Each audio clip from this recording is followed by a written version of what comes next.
उसमें एक राजा परवेज अख्तर के नाम से जो है हमने एक वीडियो बनवाई है, एक मुनीब अख्तर के नाम, मुनीब भट्ट के नाम से, और एक एक्ट्रेस सारा के नाम से, और एक डीएसपी हैं राना अकरम साहब, उसके नाम से। उसने कहा मैंने किसी का नाम नहीं लिया, मुझे ऑडियोज जा रहे हैं ऑडियो जो लिखे ऑडियो वीडियो में। उन्होंने कहा कोई मेरी ऑडियो वीडियो नहीं है, सारी मुझसे करवाई गई है। कि आपने अपने मुद्दई का जो है वो करना है, दिफा करना है।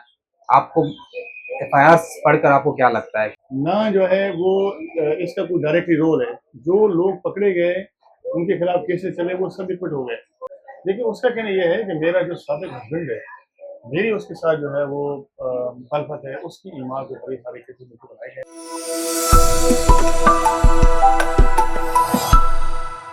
BNews.pk के लिए कराची से मैं हूं वकास खान। मेरे साथ मौजूद हैं सीनियर एडवोकेट लियाकत कबूल साहब।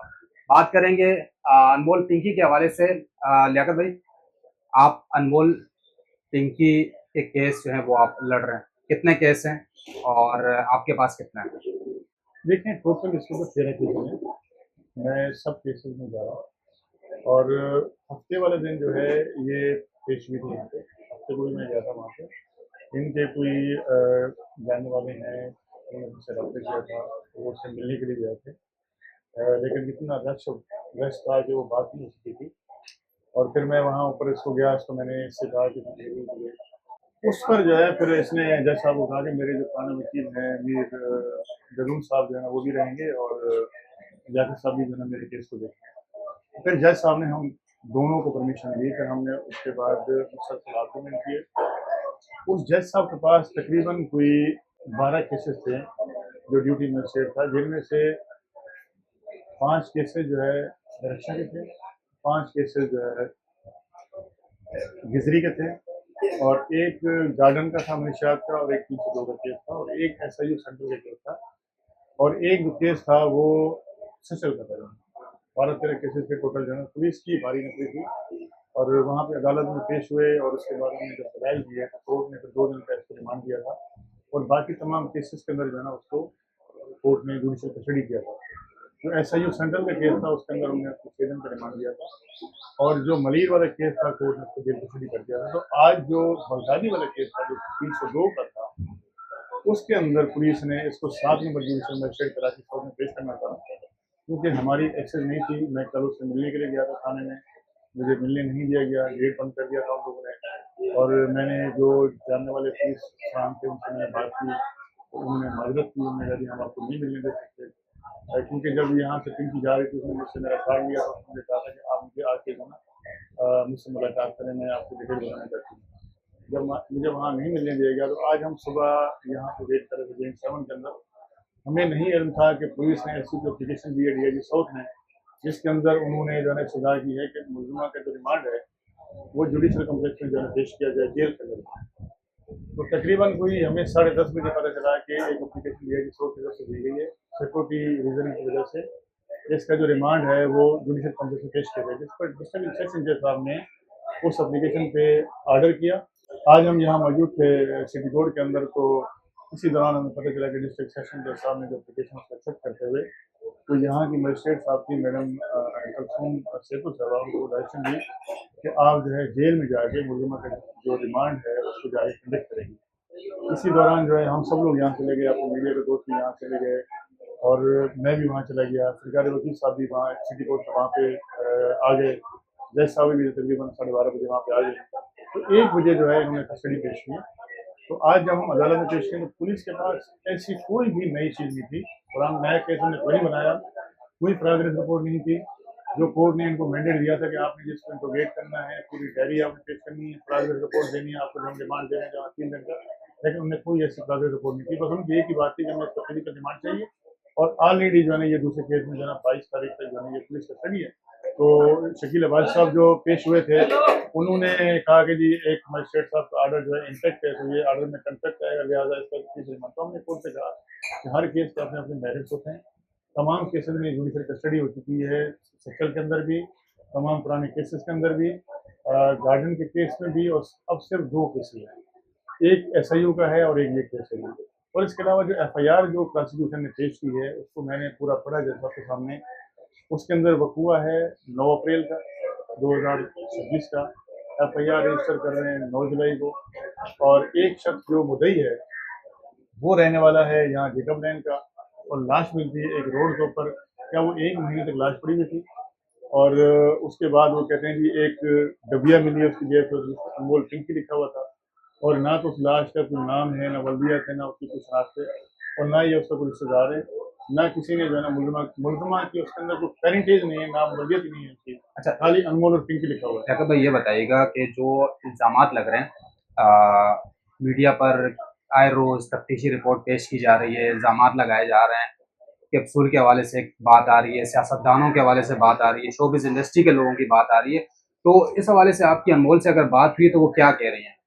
देखिए, बिल्कुल आपने अच्छा सवाल किया। आज अनमोल आई थी, जब उसको गाड़ी से उतरी तो उसने जो है एकदम कहना शुरू कर दिया कि मुझसे इन्होंने राजा परवेज अशरफ की वीडियो बनवाई है, मुझसे इन्होंने जो है ना एक मुनीर भट्ट हैं कोई एक्टर, उसकी वीडियो बनवाई है, इस सारे की वीडियो बनवाई है, डीएसपी साहब की वीडियो बनवाई है, वो सब फेक हैं, तमाम लोग बेकसूर हैं। मैं जो है ना किसी को ना जानती हूँ, ना मैं किसी को मदद करना चाहती हूँ।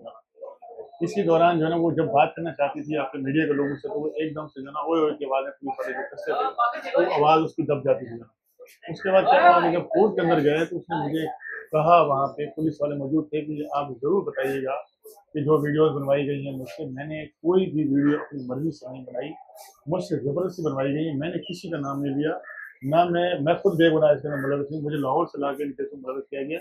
उसने एक राजा परवेज़ अशरफ के नाम से जो है हमने एक वीडियो बनवाई है, एक मुनीर भट्ट के नाम से, और एक एक्ट्रेस सारा के नाम से, और एक डीएसपी हैं राना अकरम साहब, उसके नाम से। उसने कहा मैंने किसी का नाम नहीं लिया, ये वीडियोज़ कल आ सकती हैं सामने, ये वीडियोज़ मुझसे ज़बरदस्ती बनवाई गई हैं। अच्छा, सिटी कोर्ट पे समाअत थी तो उस दौरान एक वीडियो उनकी वायरल हुई जिसमें वो कह रही कि बनी गाला के किसी फर्द के हवाले से भी कोई बयान उनसे ज़बरदस्ती लिया जा रहा है। तो इस हवाले से कुछ बातें सामने आ रही हैं। कुछ लोग कह रहे हैं कि इनको किसी ने कहा है कि आप बनी गाला का नाम इस्तेमाल करें ताकि आप बेगुनाह साबित हो सकें या ये केस जो है केस से जान निकल सके। तो क्या इस हवाले से अगर अनमोल से आपकी बात हुई तो क्या कहते हैं? देखिए, आज तकरीबन मेरी आधे घंटे तक वो मेरे साथ बैठी रहीं, आधे घंटे तक उनकी मुझसे बातचीत होती रही, और तफसीलन मैंने उनसे पूछा इस केसेस के हवाले से। हमने कहा जी केसेस सारे झूठे हैं, मुझे जो है ना लाहौर से लाया गया, मैं तो 25 दिन के इनकी कस्टडी में, रिमांड में मैं 6 दिन से हूँ, लेकिन मैं वैसे इनके पास हूँ। मुझे वहाँ से ला कर यहाँ मेरे ऊपर केसेस बनाए गए, जितने केसेस हैं वो सब फेक हैं, मेरा इनसे कोई ताल्लुक नहीं है। मुझे ऑडियोज जा रहे हैं ऑडियो जो लिखा ऑडियो वीडियो है, उन्होंने कहा कोई मेरी ऑडियो वीडियो नहीं है, सारी मुझसे करवाई गई हैं, और मैं इस वक्त पे डिनाई करती हूँ, मैंने किसी का नाम नहीं लिया, मैंने किसी बनी गाला वाला का नाम नहीं लिया था। ये अपनी तरफ से जो है किए जा रहे हैं सारे जो है, मैं किसी को नहीं जानती हूँ। अच्छा, लेबोरेटरी के बारे में आप क्या कहेंगे? लेबोरेटरी के हवाले से देखिए, बात हुई? पुलिस ने आज कहा कि जी हमने जैसे ही जो है ना वो मंशियात है उसको भी ट्रांसफर के लिए भेजा हुआ है, और साथ में जो डिबिया मिली है, और जो उसको भी हमने ट्रांसफर के लिए भेजा है, तो लैब की रिपोर्ट आना बाकी है, उसके बाद हम इसको देखेंगे।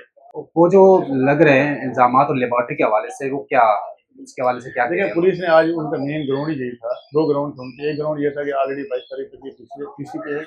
दूसरा ग्राउंड ये था कि जो मंशात और जो डिबिया मिली है उसको हमने ट्रांसफर के लिए भेजा था कि लैब की रिपोर्ट आ जाए, मज़ीद हमने इसको इंट्रोगेट करना है। तो मैंने कोर्ट से ये कहा, जीआईटी इनकी बनी है, इनके अफसरान ने इंट्रोगेट किया है, इनके तमाम केस के जो इन्वेस्टिगेशन अफसरान थे उनको इंट्रोगेट किया है, इसका सीआरओ हुआ है, इसका इंट्रोगेशन रिपोर्ट बनी है, इनकी गिरफ्तारियाँ डली हैं, इन रिमांड के अंदर पेश किया गया है, इनको जुडिशियल कस्टडी किया जा चुका है, जीआईटी बनी है, वो तमाम लोग इसमें स्टेटमेंट ले चुके हैं। अब इसमें जो है मज़ीद फर्दर रिमांड की ज़रूरत नहीं है, तो लिहाजा एक कोई लेडी है उसको जुडिशियल कस्टडी किया जाए। तो उसमें अदालत ने हमारी सजा भी सुनी और प्रोसिक्यूशन की बात भी सुनी, उसके बाद मैंने फैसला महसूस किया। ठीक है, फैसला महफूज हो गया। अच्छा, लियाकत भाई बतौर माहिर वकील हैं आप और इस तरह के केसेस आपने बहुत लड़े हैं, क्या समझते हैं इन मुकदमात फैसला तो जाहिर सी बात है अदालत ही करेगी, आपने अपने मुद्दई का जो है वो करना है, दिफा करना है। आपको एफआईआर पढ़कर आपको क्या लगता है, क्या निकल रहा है? देखें, जो 302 का जो केस है वो इंतहाई प्रोसिक्यूशन का एक कमज़ोर केस है, क्योंकि उसके अंदर ना तो मुलज़मा का नाम है, ना वज़ियत है। एक दबिया के ऊपर आप किसी के ऊपर कत्ल का इल्ज़ाम नहीं लगा सकते। दूसरा, जो मरने वाला है उसके किसी वारिस ने एफआईआर दर्ज की है, कोई उसके अंदर किस्म की गवाह नहीं है, उसके अंदर कोई भी जो है ना वो मुलज़मा के उसके साथ कोई एनमिटी नहीं है।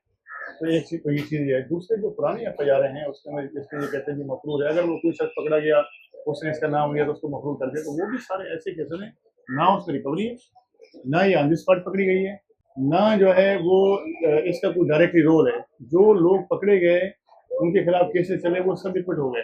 ये स्कूटर थी जो ना इसके एनालिसिस बुला के जो ना तो वो केस भी सारे वीक केस हैं। बाकी जो इनका सचल का केस है और एक इनका केस है जो भी मौजूदा केस इन्होंने बनाया है जिसके अंदर जो है इन्होंने वीडियो बना के उसको अरेस्ट किया है, वो भी डाउटफुल केस है। उससे वाज़ेह इनकी वीडियो में नज़र आ रहा है कि प्री प्लान जो है ना उस घर के अंदर उसको ला के अंदर पहले जो है उसको छोड़ा गया, उसके बाद जो है उसकी वीडियो बनाई गई, फिर वहीं पे सारी लिखा पढ़ी हो रही है। तो आपने देखा बहुत सारे लोग खोलते हैं, उसमें एक पिस्टल दिखाया जा रहा है, उस तरह को मुकदमे करनी है, उस तरह नई शायद से मुकदमा करते हैं वो कुछ। अच्छा, अनमोल क्या कहती हैं आपसे कि वो क्या समझ रही हैं कि उनके खिलाफ ये मुकदमात अगर झूठे हैं तो क्यों बनाए गए?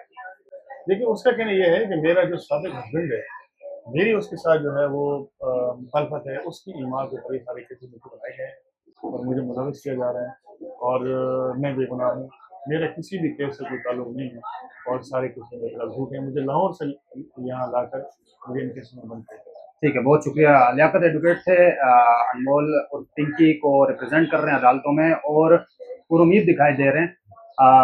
कह रहे हैं कि अनमोल से इनकी बात हुई है, उसके मुताबिक ये जो मुकदमात बने हैं ये झूठे हैं, ये इल्ज़ामात झूठे हैं और जो दीगर बातें सामने आ रही हैं बयानात के हवाले से, वो ये भी कह रही हैं कि बयानात जो उनसे ज़बरदस्ती दिलवाए गए उसमें पीछे सियासी लोगों के, शोबिस लोगों के नाम आ रहे हैं।